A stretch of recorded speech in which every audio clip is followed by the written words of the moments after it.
الحمد للہ رب العالمین والصلاة والسلام علی رسولہ الکریم وعلی آلہ واصحابہ اجمعین اما بعد اعوذ باللہ من الشیطان الرجیم بسم اللہ الرحمن الرحیم۔ بزرگوں دوستوں، جیسا کہ آپ کو یاد ہوگا کہ گزشتہ جمعہ ہم لوگوں نے اس سلسلے وار درس قرآن میں سورہ نساء کی آیت نمبر 93 تک کے مضمون کو سنا، جس میں جہاں تک بات آئی تھی اس میں ہم لوگوں نے ہجرت کے حوالے سے باتیں سنی تھیں۔ ہجرت کا کیا مقصد ہے، کیوں ہجرت ہوتی ہے، اور پھر جن لوگوں نے اس مقصد کے تحت ہجرت نہیں کی ہوتی ہے ان کا اسٹیٹس اسلام کیا بتا رہا ہے۔ ایک تو بالکل ظاہراً منافق جن سے لڑنے کا حکم دیا گیا کہ وہ بالکل دشمن کی طرح ہیں، وہ جہاں بھی ملے ان کو پکڑو اور مارو، اور اسی طرح کے لوگ لیکن اگر وہ کسی ایسے قبیلے سے تعلق رکھتے ہیں، وہاں تو قبائلی نظام تھا، تو ایک الگ قبیلہ جو مسلمان نہیں ہوا ہے لیکن اس نے مسلمانوں کے ساتھ جو مدینہ میں مسلمان ہیں ان کے ساتھ معاہدہ کر لیا ہے، تو اس قبیلے کے وہ منافق مسلمان ان کو مت مارو، اور جو خود سے ہی لڑنا نہ چاہیں، وہ امن چاہتے ہوں، لیکن جب کافروں کے پریشر میں آتے ہیں تو وہ ان کی سازشوں میں شریک بن جاتے ہیں۔ ایسے لوگ جہاں ملیں ان کو مارو۔ تو اس طرح کے احکامات ہم لوگوں نے سنے تھے، اور پھر آگے والی آیت میں یہ بات بھی سنی تھی کہ اگر کسی مومن نے کسی مومن کو خطا غلطی سے مار دیا، اس کی جان لے لی، تو اس کے لیے کیا ہوگا۔ ظاہر ہے انسانی جان بہت قیمتی چیز ہے، اللہ تعالیٰ کی نظر میں ایک انسان کی جان بہت قیمتی۔ آگے کی سورہ میں، سورہ مائدہ میں، ایک معصوم انسان کو مارنا پوری انسانیت کو مارنے کے برابر ہے، یہ والی بات سنتے ہیں نا، وہ اگلی سورہ میں وہ بات آئی۔ تو اللہ تعالیٰ نے کتنی اہمیت دی ہے انسانی جان کو، اور پھر اس میں ایک مومن کی جان، انسانی جان ہی اپنے آپ میں اتنی قیمتی شے ہے کہ اگر کسی ایک معصوم انسان، معصوم سے یہ مراد ہے کہ اس کو مارنے کا حق نہیں بنتا کسی بھی طریقے سے، اس نے کچھ ایسا کیا نہیں تھا، اس انسان کو اگر مار دیا جائے تو پوری انسانیت کو مارنے کے مترادف ہے۔ اور پھر ایک مومن جو اللہ تعالیٰ کو مان رہا ہے، جو اللہ تعالیٰ کے آگے جھکا ہوا ہے، جس نے اپنے آپ کو سپرد کر دیا ہے اپنے رب کے آگے، اس کی جان کی قیمت تو اور بھی بڑھ جاتی۔ تو اگر اس کو اسی طرح کے دوسرے مومن نے غلطی سے، انسانی سماج ہے، زندگی ہے، غلطیاں ہو سکتی ہیں، غلطی سے اگر مار دیا تو پھر اس کے لیے کیا ہوگا، وہ بات بتائی گئی۔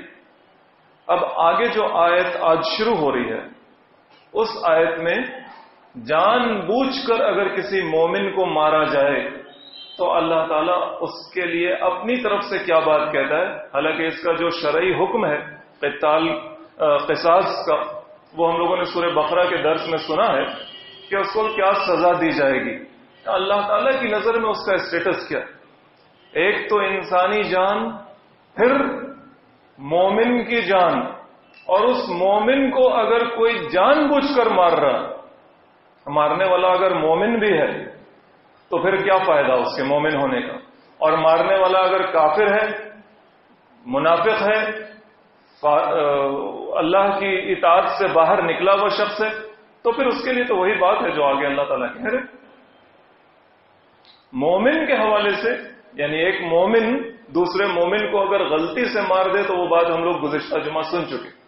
ایک مومن اگر جان بوجھ کر کسی دوسرے مومن کو مارتا ہے تو جو مارنے والا ہے اس کا اسٹیٹس کیا ہے؟ اس کا اسٹیٹس اس آیت میں بھی پتہ چلے گا. اگر وہ مومن ہے تو، اور کافر ہے تو وہ صاف سی بات. اور رسول صلی اللہ علیہ وسلم نے بھی ایک بات بتائی، اور یہ بات بھی بہت اچھے سے سمجھنے کی، کہ انہوں نے ارشاد فرمایا، اور اس کا مفہوم یہ ہے کہ ایک مومن اپنے دین کی کشادگی میں، اس کی وسعت میں رہتا ہے، آرام سے رہتا ہے. لن یزال المومن فی فسحۃ من دینہ، ایک مومن اپنے دین کی وسعت اور کشادگی میں رہتا ہے. گناہ کر رہا ہے، معافی کا امکان ہے، مغفرت مانگتا ہے اللہ سے، توبہ کرتا ہے، اللہ توبہ قبول کرتا ہے. کچھ گناہ یوں ہی معاف ہو جاتے ہیں، پتہ بھی نہیں چلتا، کسی اور سبب گناہ معاف ہو گئے. اس طرح سے وہ بہت ساری چیزیں دین کی آسان ہیں، جن کو وہ اگر نہیں بھی کرتا ہے تو کوئی گناہ نہیں ہے اس پر. اس طرح کے دین کی کشادگی اس کے لیے ہے.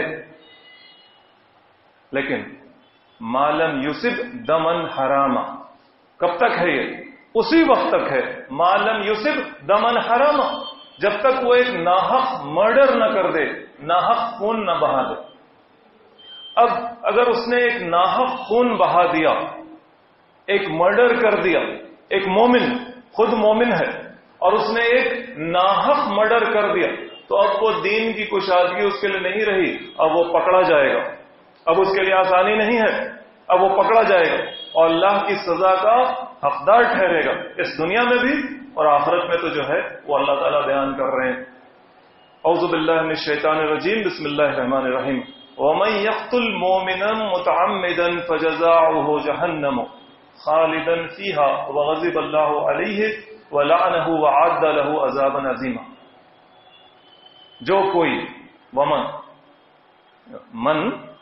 وَمَن يَقْتُلْ مُؤْمِنًا مُتَعَمِّدًا، جو کوئی ایک مومن کو جان بوجھ کر کے مار دے، فَجَزَاؤُهُ جَهَنَّمُ، اس کا بدلہ تو یہ ہے کہ وہ جہنم میں جائے گا. خالدن فیہا، اس جہنم میں وہ ہمیشہ رہے گا. وغضب اللہ علیہ، اور اللہ تعالیٰ کا غضب اس کے اوپر ہوگا، اللہ تعالیٰ کی شدید ناراضگی اس کے اوپر ہوگی. وَلَعْنَهُ وَأَعَدَّ لَهُ عَذَابًا عَظِيمًا، اور اللہ تعالیٰ کی لعنت ہوگی اس کے اوپر اور اس کے لیے بڑا عذاب ہے. مومن بھی اگر ہے اور اس نے یہ کام کر دیا، متعمدن، جان بوجھ کر مار دیا ایک مومن کو، انسانی جان صرف نہیں بلکہ ایک مومن کو، تو اس کے لیے تو دین کی کشادگی ختم ہو گئی. اب وہ پکڑا جائے گا، قدم قدم پر پکڑا جائے گا، ایک ایک چیز کا اس سے حساب لیا جائے گا. اور پھر یہ جو اتنی بڑی بات کہی گئی کہ وہ جہنم خالدن فیہا، جہنم میں رہے گا ہمیشہ کے لیے. حالانکہ ہم لوگ یہ سنتے ہیں کہ مسلمان آخر کار سزا پا کر جنت چلا جائے گا، لیکن دیکھیے اللہ تعالیٰ کتنا ناراض ہے. اللہ تعالیٰ کو اپنے ایک مومن بننے کی جان کتنی قیمتی ہے کہ اگر اس کو کسی نے مار دیا تو اللہ تعالیٰ کہتا ہے کہ ہم اس کو جہنم میں ڈالیں گے ہمیشگی کے لیے، ہمیشہ کے لیے. گویا وہ اللہ تعالیٰ کی نظر میں مومن ہی نہ ٹھہرا، مسلم ہی نہ ٹھہرا، اس کا اسلام ہی ختم ہو گیا. اور اگر وہ مومن نہیں ہے، وہ من جو ہے نا، وہ کوئی بھی ہے، وہ مسلمان اگر نہیں ہے اور اس نے کسی مومن کو مار دیا متعمدن، جان بوجھ کر،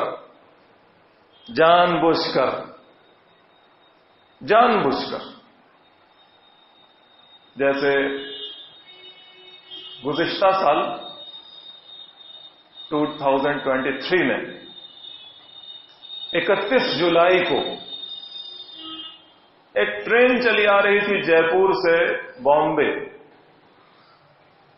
اس میں ریلوے پروٹیکشن فورس کے ایک 33 سالہ جوان نے، جس کا نام چیتن سنگھ تھا، اس نے جان بوجھ کر کے لوگوں کو گولی ماری، جان بوجھ کر کے، کہ یہ مسلمان ہے. پہلے ایک مسلمان عورت کو کہا جو برقع پہنے بھی تھی اس کو الٹی سیدھی باتیں کہی، پھر ایک مسلمان کو مارا، پھر اس کو روکنے والا اس کا سپیریئر آفیسر تھا اس کو مارا، پھر دوسرے باغی میں گیا وہاں مارا، پھر وہاں مارا، جان بوجھ کر مارا مسلمان. ایسے بھی جان بوجھ کے مارا جاتا ہے.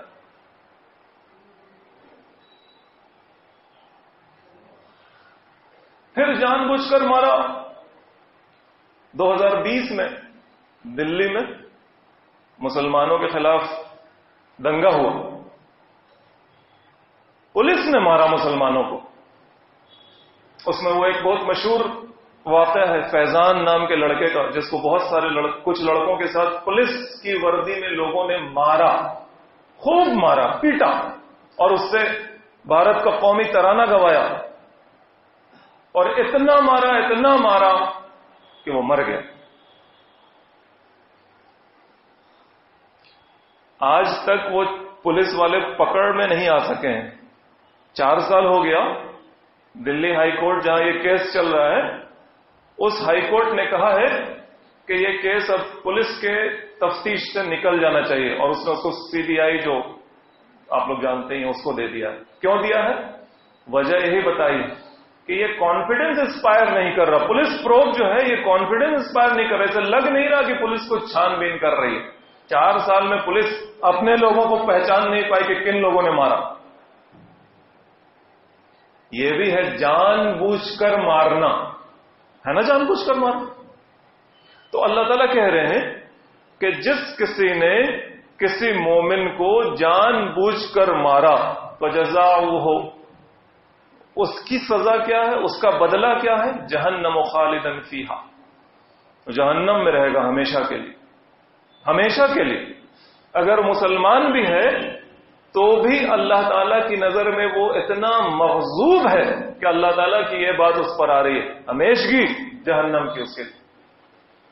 جبکہ یہ بات طے ہے کہ مسلمان اپنی سزا کاٹ کر جہنم سے نکلے گا، جنت جائے گا. لیکن اللہ تعالیٰ کتنا ناراض ہے. وغضب اللہ علیہ، اللہ تعالیٰ کا غضب ہے اس کے اوپر. ولعنہ، اللہ کی لعنت ہے اس کے اوپر. وعد لہ عذابا عظیما، اللہ نے تیار کر رکھا ہے اس کے لیے دردناک عذاب. یا ایھا الذین آمنوا اذا ضربتم فی سبیل اللہ فتبینوا. یا ایھا الذین آمنوا اذا ضربتم فی سبیل اللہ فتثبتوا. یہ کیا ہو گیا؟ یہ بیچ بیچ میں تھوڑا بتانا پڑتا ہے کیونکہ ہم لوگ ان چیزوں پہ بہت ہی زیادہ ون سائیڈڈ رہتے ہیں. قرآن کو پڑھنے کے لیے مختلف طریقے ہیں. قراتیں جس کو کہتے ہیں، 7 متواتر قراتیں ہیں، 3 مشہور قراتیں ہیں، 10 قراتیں ہیں لگ بھگ. ان قراتوں میں پروننسیشن کا ڈفرنس ہوتا ہے. اس میں ایک قرات میں اس آیت میں یہ جو لفظ آیا ہے نا فتبینوا، اس کو فتثبتوا پڑھا گیا ہے. اس کا مطلب بھی وہی نکلتا ہے جو ابھی نکلے گا، ہم لوگ جو معنی سنیں گے. اے لوگوں جو ایمان لائے ہو، اذا ضربتم فی سبیل اللہ، جب تم اللہ کے راستے میں نکلو لڑنے کے لیے، چوٹ پہنچانے کے لیے، دشمنان دین سے مقابلہ کرنے کے لیے، ان منافقوں سے اور فاسقوں سے بھی لڑنے کے لیے، کفار سے لڑنے کے لیے، مشرکین سے لڑنے کے لیے جب تم نکلو تو فتبینوا، جو مشہور قرات ہے اس کے حساب سے تو فتبینوا یعنی جانچ پڑتال کر لو. ایسا نہیں ہے کہ جو بھی سامنے آ جائے اس کو مار لو.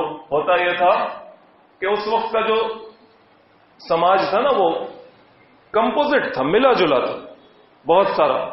ہجرت کر کے بہت سے لوگ ابھی آ نہیں پائے تھے. وہ کافروں کی بستی میں ہی، اپنی بستی جو ان کی تھی وہ کافروں کی بستی تھی اور وہاں مسلمان ہو گئے تھے. اب ادھر سے مسلمان لڑنے کے لیے گئے ہیں، اب ان کو تو پتہ نہیں ہے کہ اس میں کون مسلمان ہے اور کون مسلمان نہیں ہے، جبکہ سب عربی ہی بول رہے ہیں. زبان کا بھی فرق نہیں ہے، سب داڑھی اور امامہ والے ہی ہیں، یعنی اس وقت سب کا رواج ہی یہی تھا، اور سب جبہ والے ہی ہیں. سب کی پوشاک بھی ایک سی ہے. مسلمانوں کی اور کافروں کی پوشاک میں کوئی فرق تو نہیں تھا عرب میں. مسلمانوں کی اور کافروں کی زبان میں کوئی فرق تو تھا نہیں. طور طریقے، رسم و رواج، شروع میں کوئی فرق تو تھا نہیں. تو پہچان پانا مشکل ہوتا تھا کہ کون مسلم ہے اور کون غیر مسلم ہے. تو جو مسلمان ہوتے تھے وہ سلام کرتے تھے، السلام علیکم، یعنی سلامتی کی دعا دیتے تھے، اور یہ پہچان تھی کہ ہم مسلمان ہیں. لیکن ادھر سے جو لوگ گئے ہیں، یعنی مدینہ سے جو لوگ گئے ہیں، اس میں بہت سارے لوگوں کا یہ بھی تجربہ ہے اور بہت سارے لوگوں کی یہ بھی سوچ ہے کہ جان بچانے کے لیے کچھ لوگ سلام کر دیتے ہیں. مسلمان ہوتے نہیں ہیں، جان بچانے کے لیے سلام کر دیتے ہیں. اسامہ بن زید رضی اللہ تعالیٰ عنہ بہت مشہور واقعہ ہے جو آپ لوگوں نے سنا ہی ہوگا کہ کیسے رسول اللہ صلی اللہ علیہ وسلم نے کہا تھا کہ تم نے اس کا دل چیر کے کیا جاننا تھا کہ وہ مسلمان ہوا کہ نہیں ہوا. صحیح میں اگر وہ مسلمان ہو تو کیا حال ہوگا تمہارا اسامہ. اور کئی بار اس کو دہرایا تھا رسول اللہ صلی اللہ علیہ وسلم نے. وہ کافی پانی ہو گئے تھے شرمندگی سے کہ کاش میری پہلے کی زندگی ہی نہ ہوتی، آج ہی ہم مسلمان ہوتے. یہ عمل ہم سے ہوتا ہی نہیں کہ ہم نے کسی کو بنا پرکھے جانے بس یہ سمجھ کے کہ وہ جان بچانے کے لیے کلمہ پڑھ رہا ہے اس کو مار دیا. کتنی بڑی بات ہم نے کر دی. تو اس طرح کے بہت سے واقعات ہو جاتے تھے. اللہ تعالیٰ کہہ رہا ہے کہ جب تم جاؤ تو فتبینوا، جانچ پڑتال کر لو. اب جیسے بھی کرنا ہے فوراً ہی اس کو مت مار دو. ولا تقولوا لمن القى اليكم السلام لست مؤمنا، فوراً مت کہہ دو کہ تم مومن نہیں ہو جبکہ وہ تم کو سلامتی کہ دعا دے رہا ہو.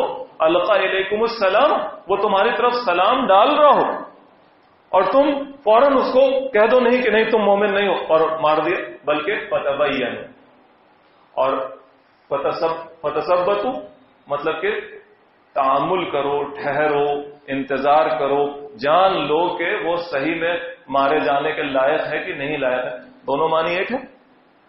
فتبینوا جانچ پڑتال کر لو، فتثبتوا ٹھہرو، توقف کرو جب تک کہ پتہ نہ چل جائے کہ وہ مارے جانے کا حقدار ہے کہ نہیں. دونوں معنی ایک ہے. دو پروننسیشن ہے، دونوں کا معنی ایک نکل رہا ہے. تو جانچ پڑتال کر لو، پرکھ لو. ولا تقولوا، پرکھ لو. ولا تقولوا لمن القى اليكم السلام لست مؤمنا، اور جب وہ تم کو سلام کہے تو یہ نہ کہہ دو کہ تم مومن نہیں ہو. تبتغون عرض الحیات الدنیا فعند اللہ مغانم کثیرہ، تم دنیا کی زندگی کے مال و متاع چاہتے ہو، یعنی مار دیا کافر کو، مار دیا کافر سمجھ کے مار دیا اور اس کا مال لے لیا، مال غنیمت میں آیا. تم دنیا کی زندگی کا مال و متاع چاہتے ہو. فعند اللہ مغانم کثیرہ، جبکہ اللہ تعالیٰ کے پاس بہت سا مال ہے، بہت ساری غنیمت ہے. یعنی تم اگر اپنے آپ پر قابو رکھو، اپنے اقدام کی جانچ پڑتال کرو، اپنے جذبات کو قابو میں رکھو، صحیح فیصلہ کرنے کی کوشش کرو، صحیح قدم اٹھاؤ، تو اللہ تعالیٰ کے ہاں مایوس نہیں رہو گے تم. اللہ تعالیٰ تم کو اپنی طرف سے نعمتوں سے نوازے گا. اللہ تعالیٰ ہر چیز جانتا ہے. اللہ تمام حالتوں کا جاننے والا ہے. دل کا حال، تمہارے اپنے فیصلے، اس کا دل کا حال، کون کیا کہہ رہا ہے، تم کیا چاہتے تھے، حالات کیا ہوں گے، نتیجہ کیا نکلے گا، سب جانتا ہے اللہ تعالیٰ. اس کے آگے جھک جاؤ، اس کی بات سنو اور اس کو مانو. کذالک کنتم من قبل فمن اللہ علیکم فتبینوا، اسی طرح تم پہلے تھے نا. تم اپنی زندگی بھی تو دیکھو، کچھ سال پہلے اسی طرح سے کافروں کے بیچ تم کافر ہی تھے، مشرکوں کے بیچ تم مشرک ہی تھے. جیسی ان کی زندگی ہے وہی تمہاری زندگی تھی. یہ اللہ تعالیٰ تو اپنی طرح سمجھنے کی کوشش کرو کہ کس طرح سے وہ لوگ بھی ہوں گے. اللہ تعالیٰ نے تم پر انعام فرمایا، اس نے تمہیں ایمان کی نعمت دی، دولت دی.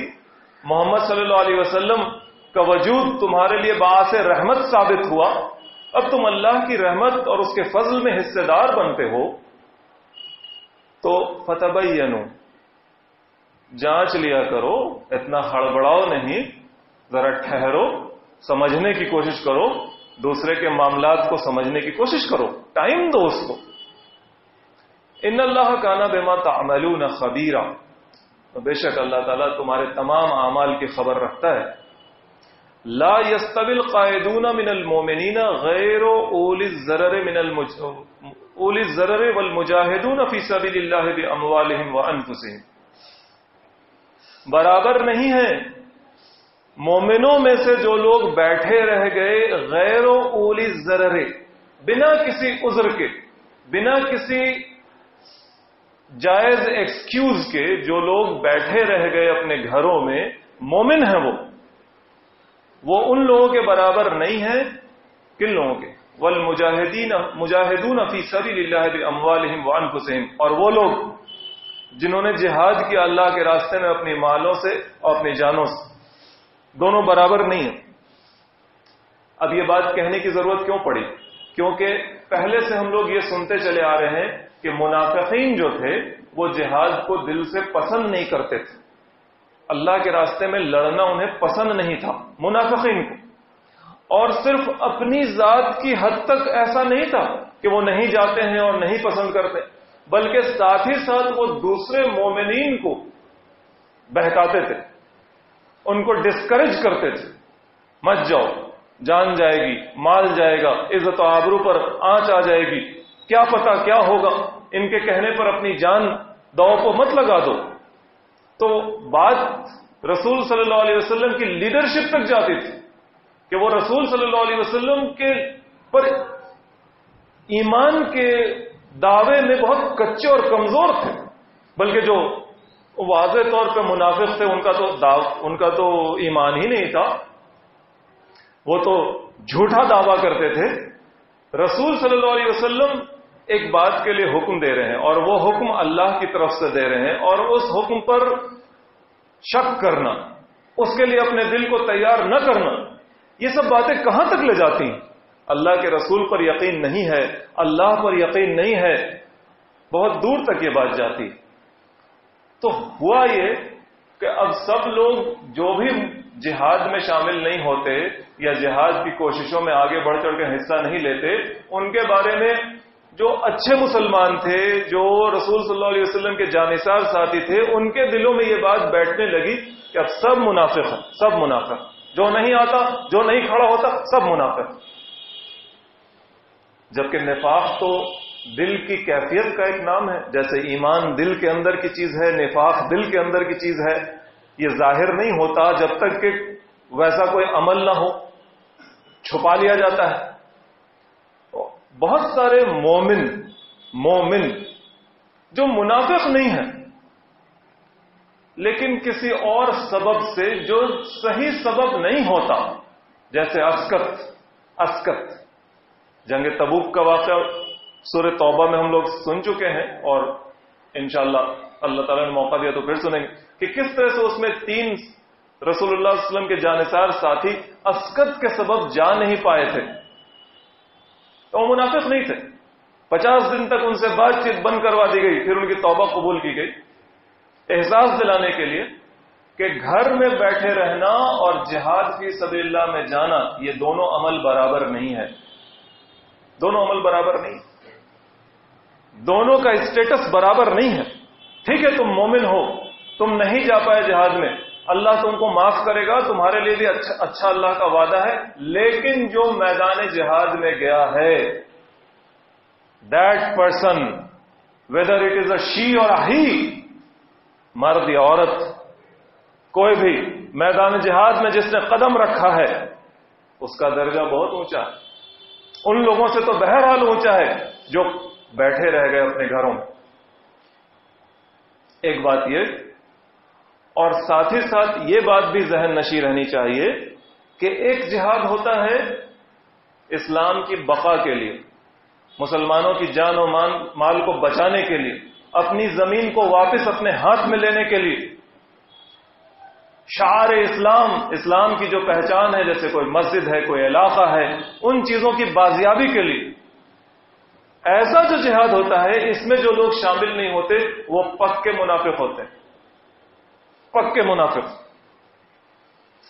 اس کو کہتے ہیں دفاعی جہاد، اور ایک جہاد ہوتا ہے کہ جب ایک جگہ زمین کے کسی حصے میں اسلامی نظام قائم ہے، وہاں اسلام کے مطابق زندگی بسر ہو رہی ہے، اب دوسری جگہ پر مسلمان نہیں ہے، کافر ہے، وہاں اس جگہ سے فوج گئی، کیونکہ فوج کو تو جانا ہی جانا ہے، فوج کو تو پوری دنیا کا چکر لگانا ہے، پوری دنیا کا چکر جانا ہی جانا ہے۔ ان کو کہنا ہے کہ تم مسلمان بن جاؤ، ہم تم کو دعوت دیتے ہیں، اور اگر مسلمان نہیں بنتے ہو تو ہمارے باجگزار بن جاؤ، ہم کو ٹیکس دو، اور اگر یہ بھی نہیں کرتے ہو تو لڑو۔ یہ والی جو لڑائی ہے نا، یہ والا جو جہاد ہے، اس کو جہاد اقدامی کہتے ہیں۔ اس میں سب آدمی کے جانے کی ضرورت نہیں، سارے مسلمانوں کے جانے کی ضرورت نہیں، حالانکہ یہ بھی جہاد فی سبیل اللہ ہے، اس کی بھی افضلیت ہے، اس کے لیے بھی شوق ہونا چاہیے، ولولہ ہونا چاہیے، ابھی تو خیر یہ سب بات ہے، کتاب میں ہے، ایسا تو کہیں ہے ہی نہیں کہ دنیا میں یہ چیز بھی کی جا سکے۔ بہرحال اس میں بھی جانے والے جو لوگ ہیں نا، ان کا درجہ بھی بہت اونچا ہے ان لوگوں سے جو گئے نہیں ہیں، جو اپنے گھروں میں ہیں، اپنے شہروں میں ہیں، وہ شہر مکہ ہو یا مدینہ ہو، وہ اپنی مسجدوں میں ہیں، وہاں کے امام ہو یا مؤذن ہو، مقتدی ہو، لیکن اگر وہ جہاد میں نہیں گئے ہیں تو جہاد میں جانے والوں سے ان کا درجہ برابر نہیں ہے، بلکہ مجاہدین کا درجہ اونچا ہے۔ تو چاہے وہ جہاد دفاعی ہو، چاہے جہاد اقدامی ہو، چاہے وہ جہاد جس سے منافقین کتراتے ہیں، ان سب چیزوں کے بارے میں اس آیت میں بات بتا دی گئی کہ جب نفیر عام ہو جائے، کھلی دعوت ہو، سب کو جانا ہے اور اس میں کوئی نہیں جا رہا، جب مسجد کو واپس لینا ہو، زمین کو واپس لینا ہو، مسلمان کی جان بچانی ہو، اس کا مال، اس کی عزت و آبرو بچانی ہو، اور اس میں سب مومن شامل نہیں ہو رہے، تو جو شامل نہیں ہو رہا وہ منافق ہے۔ اور اگر اسلامی نظام قائم ہے اور وہاں سے ایک فوج جا رہی ہے اور اس میں سب لوگ نہیں جا پا رہے ہیں، ماں کی خدمت کرو، ماں بوڑھی ہے، تو اگر نہیں جا رہے تو کوئی بات نہیں، لیکن جانے والوں کا درجہ ان سے اونچا ہے۔ یہی بات ہے جو اللہ تعالیٰ نے ارشاد فرمائی ہے۔ ان تمام باتوں کے ساتھ ہم لوگ ان آیتوں کو سن لیتے ہیں پھر سے۔ لا يستوي القاعدون من المؤمنین غیر اولی الضرر والمجاہدون فی سبیل اللہ باموالہم وانفسہم، برابر نہیں ہے بیٹھنے والے مومنوں میں سے جو بیٹھے رہ گئے بنا کسی جائز ایکسکیوز کے، اور مجاہدین جنہوں نے اللہ کے راستے میں جہاد کیا اپنے مالوں سے اور اپنی جانوں سے، دونوں برابر نہیں۔ فضل اللہ المجاہدین باموالہم وانفسہم علی القاعدین درجہ، اللہ تعالیٰ نے مجاہدین کو جنہوں نے اپنے مالوں سے اور اپنی جانوں سے جہاد کیا ہے ان کو فضیلت دی ہے، کس کے اوپر؟ علی القاعدین درجہ، جو لوگ بیٹھے رہ گئے ان بیٹھے رہنے والوں میں درجے کے لحاظ سے اللہ تعالیٰ نے مجاہدین کو فضیلت دی ہے، وہ اوپر ہیں، ان کا درجہ اونچا ہے۔ جان و مال لگا دے کوئی اللہ کے راستے میں، اس کا درجہ تو اونچا ہی۔ جہاد کی فضیلت کیا نہیں سنا ہم لوگوں نے؟ نہیں سنا، کیونکہ اب سنائی نہیں جاتی، جہاد کی فضیلت نہیں سنائی جاتی۔ الا اخبرکم بخیر الناس منزلہ رجل آخذ بعنان فرسہ یجاہد فی سبیل اللہ، بتائیں، خبر دیں، انسانوں میں سب سے اونچا انسان کون ہے؟ وہ شخص جو اپنے گھوڑے کی لگام تھامے ہر وقت تیار ہے اللہ کے راستے میں نکلنے۔ کون سا راستہ؟ جہاد فی سبیل اللہ کا راستہ۔ فی سبیل اللہ سے مراد وہی ہے، بعد میں اب بدل دیا جا رہا ہے ذہن میں کہ اللہ کا راستہ یہ بھی ہے، اللہ کا راستہ وہ بھی ہے، نہیں۔ قرآن کے ٹرم میں، رسول صلی اللہ علیہ وسلم کی زبان کے ٹرم میں فی سبیل اللہ سے مراد ہے جہاں خون بہے گا، جہاں گردنیں کٹیں گی، چاہے وہ اپنی ہو چاہے اس کی ہو۔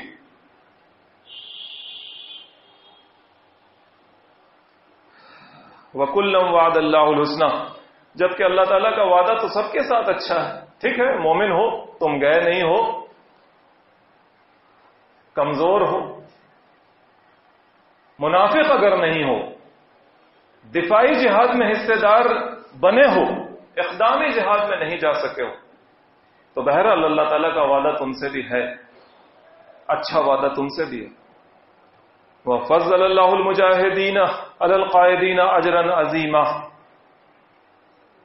اور بے شک اللہ تعالیٰ نے مجاہدین کو بیٹھے رہ جانے والوں کے اوپر فضیلت دی ہے، اجر عظیم دیا ہے، بہت زیادہ انعام دیا ہے. درجات منہ ومغفرۃ ورحمہ وکان اللہ غفورا رحیما، اللہ کی طرف سے بلند درجات ہیں، بلند درجات. اللہ کی طرف سے مغفرت ہے، اس کے گناہ معاف کر دیے جائیں گے. اللہ تعالیٰ اس کو اپنے رحمت کے سائے میں لے لے گا. اور جہاد میں جاتے تھے لوہے کی ٹوپی پہنتے تھے نا، لوہے کا ہیلمٹ، مغفر کیا کہتے ہیں اس کو؟ مغفر، لوہے کی ٹوپی. مقصد کیا ہوتا ہے اس کا؟ تاکہ سر پر اگر دشمن تلوار مارے یا تیر مارے تو سر محفوظ رہے، نیزہ مارے تو سر محفوظ رہے. مغفرہ اسی سے بنا ہے، مغفرہ. اللہ کی مغفرت مطلب جہنم کے عذاب سے بچ جائے، جیسے دشمن کے وار سے بچ جائے گا مغفر کے ذریعے، ویسے جہنم کی آگ سے بچ جائے گا، جہنم کے عذاب سے بچ جائے گا. مغفرت، اللہ کے عذاب سے بچ جائے گا. وہ اللہ تعالیٰ کی طرف سے مغفرت ہے، وہ رحمہ اور رحمت ہے. اور کیا چاہیے؟ اللہ کی مغفرت، اللہ کی رحمت اور درجات کی بلندی. وکان اللہ غفور الرحیم، اور بے شک اللہ تعالیٰ بہت ہی زیادہ غفور ہے، بہت ہی زیادہ رحم فرمانے والا ہے. وآخر دعوانا ان الحمد للہ رب العالمین.